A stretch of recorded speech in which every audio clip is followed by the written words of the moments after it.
faut savoir que le ministère de la Recherche a lancé depuis 15 ans un concours qui a lieu chaque année, qui est réservé aux plus belles start-up technologiques et innovantes, que j'ai le plaisir d'en être le vice-président depuis 5 ans, et que parallèlement, l'EM Lyon offre aux meilleurs des lauréats depuis 6 ans 8 jours de formation à Lyon et 8 jours de formation à l'étranger, en Chine ou aux États-Unis, sur le développement international.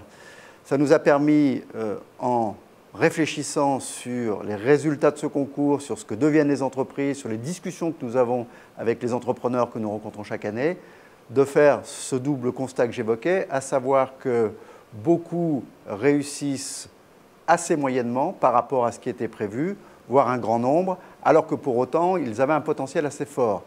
Et deuxième constat, l'EM Lyon a tout ce qu'il faut pour améliorer le démarrage de leurs activités en les formant.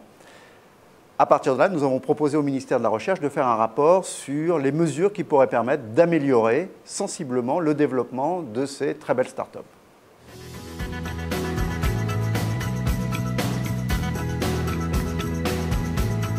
C'est important de savoir quelle méthodologie nous avons utilisée. Je dis nous, puisque nous faisons ce rapport avec HEC, qui est aussi impliqué dans la start-up innovante en France, comme chacun sait.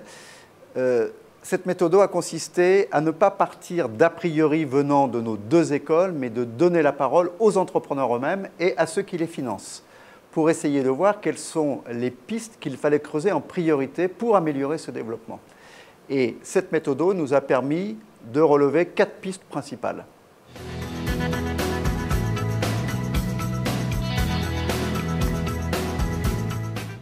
La première piste, c'est qu'il existe encore un très gros gap entre le monde des financeurs des startups innovantes en France et le monde des accompagnateurs ou des formateurs que peuvent rencontrer les entrepreneurs, et notamment les pépinières, les incubateurs. Et nous avons décidé que la première chose à creuser était une plateforme qui serait un lieu d'échange entre ces populations pour qu'elles se rencontrent beaucoup plus tôt. Ça, c'est la première piste. La deuxième piste a consisté à travailler sur la segmentation retenue au départ par ces startups.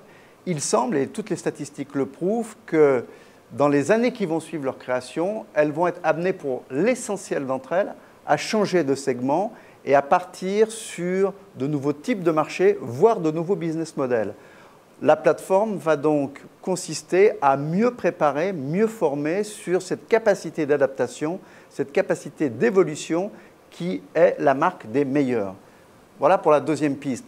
La troisième piste, c'est que globalement, les techniques financières sont très mal maîtrisées et nous ne parlons pas de la comptabilité ou de la finance traditionnelle, mais bien de la façon d'aborder le problème financier des startups innovantes, à savoir, à titre d'exemple, quand lever des fonds et comment lever des fonds, quels sont les critères de sélection de ces fonds. Voilà une thématique qui est assez mal maîtrisée. Enfin, la dernière piste importante est celle du comportement et de la gouvernance. Il semble que les entrepreneurs nous le disent, ils sont assez mal à l'aise dès qu'ils ont franchi le pas de la création avec ce nouveau monde qui va les entourer, qui est un monde de partenaires, qui est un monde d'actionnaires, qui est un monde voire de gros clients, de grands groupes. Et l'analyse du comportement, la préparation à une meilleure discussion, un meilleur travail avec ce qu'on appelle aujourd'hui ces fameux stakeholders est une piste également importante.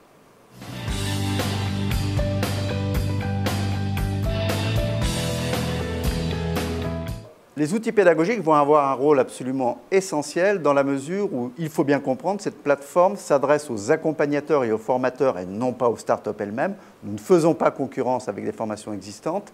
Or, ces accompagnateurs, qu'ils soient publics ou privés, puisque nous entendons mixer les deux populations, sont répartis sur tout le territoire. Et bien entendu, l'EM Lyon ayant une petite longueur d'avance sur la technologie dite des MOOC, on a bien entendu les utiliser à raison de 40 ou 50% de l'ensemble des formations qui seront dispensées.